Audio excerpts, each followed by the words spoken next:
Show me your budget, I'll tell you what you value. No, I'm serious.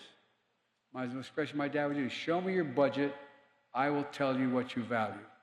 Well, folks, let me tell you what I value with the budget I'm releasing today. I value everyone having an even shot, not just labor, but small business owners, farmers, and so many other people who hold the country together who've been basically invisible for a long time. By the beginning of 2025, she'll not have to pay more than $2,000 a year total amount for drugs. $2,000. Folks, it's not just going to save people's lives and save people money so they don't have to go bankrupt to try to stay alive. It's going to save the government. It's going to reduce the deficit this year, $160 billion. These guys keep saying, how are you going to cut the deficit? Well, guess what? If your tax dollars don't have to go out paying all that exorbitant price for Medicare to drug companies, and it's rational, it's going to save $160 billion in tax dollars. We've now gotten to the point where it's cheaper to generate electricity from wind and solar than it is from coal and or fossil fuels. And I'm from Scranton. Okay, I'm not against coal per se. A lot of people made a living on that way. But we're providing incentives for folks to make the transition. And that's not all. To support working parents, my budget expands access to affordable child care for millions of families.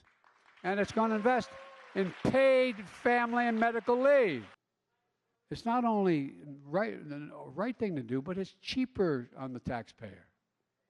All the things are going to help folks go to work, generate economic growth in our nation, and still take care of their families.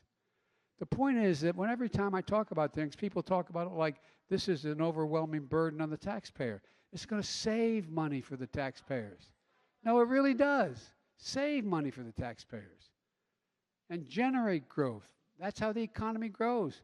We're going to spend $1.2 trillion over 10 years to rebuild the infrastructure of this country. How can you lead the world if you have second-rate ports, highways, drinking water, et cetera? Instead of Infrastructure Week, which became a punchline with the last guy, remember every year there's going to be Infrastructure Week? Well, we got Infrastructure Decade. I wonder how many people talked about, quote, the supply chain before the pandemic. Everybody knows what the supply chain is now. And I've spoken with my European friends, the heads of state, to make it clear to them, we're not trying to deny them anything. But here's what we're going to do.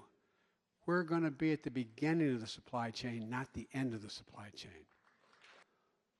MAGA Republicans are calling for defunding the police departments and defunding the FBI now. That's a good one. I like that one.